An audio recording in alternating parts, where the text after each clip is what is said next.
Good morning, YouTube. Well, you're probably wondering what this beehive looking thing is behind me. No, I am not yet in the beehive state of Utah. I'm still in Wyoming.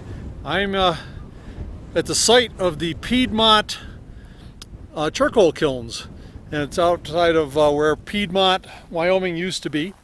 To get here, it's off of I-80, exit 24.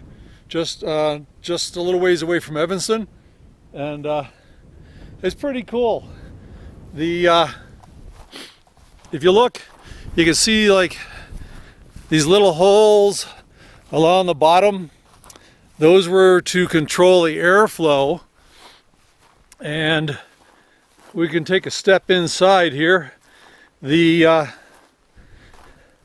they made charcoal, they'd haul the logs down in from the mountains and stack them up in here too high. That window up there was another way to get the logs in for the second layer.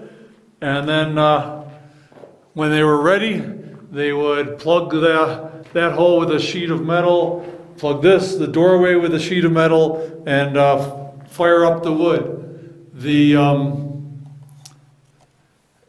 What you'd end up doing is the process for making charcoal is to smolder the wood so they could control the burn. Up at the top, I think there's a little hole to let out the moisture, because basically when you're doing charcoal, you're driving out the moisture and the wood gases that are flammable.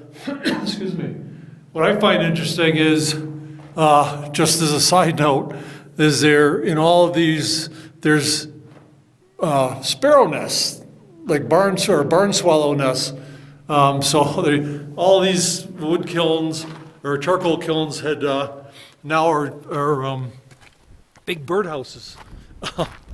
Now there are 3 of them here that are still intact.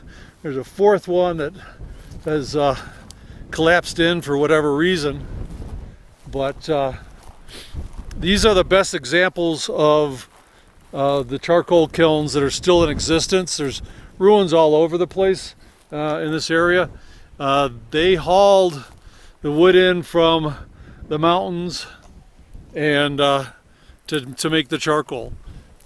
Like I said, the charcoal making process is pretty simple. You can do it if you like barbecuing over real charcoal, but you're sort of tired of buying charcoal. Why not try making your own? Get a steel 55-gallon drum, and if you set it up on some bricks, put some sand around so that you'll be able to control the airflow into it, and pack it full of wood, or have no bottom on it. Pack it full of wood, and mix in some straw and stuff to help get it going, or whatever. And if you put the top on and put a hole in the top, you can fire up the wood, and as it starts to smolder, you can take and put like the big thing to let the smoke get going so the fire gets going. Shut that down. What will be coming out of this tiny hole or small hole will be the wood gases, and they are flammable, so you can touch a match to it or a lighter. And as long as that flame is going, it's still driving off moisture and the wood gases out of the wood. And when the flame goes out, throw some sand over the hole, or plug it in some way to smother the fire. Push the sand around the bottom so you smother it, and you'll have charcoal. So you'll have 55-gallon. You'll start out with 55-gallon drum packed full of wood. Charcoal making process, you get about 25% charcoal out of the wood. So 75% of wood is water and moisture and other things. So just something you may want to try. It's sort of a cool process, and you can brag to your friends that you're making the charcoal, the steaks or eggplant or whatever you're cooking on your grill is cooked over charcoal you made yourself.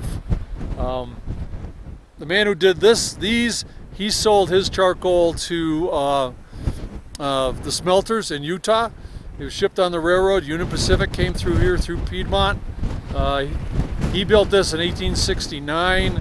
By the early 1900s, the Northern Pacific rerouted their rails and it bypassed Piedmont, so he had no economical way to ship to the smelters, so he went out of business, and we're left with the example of his things.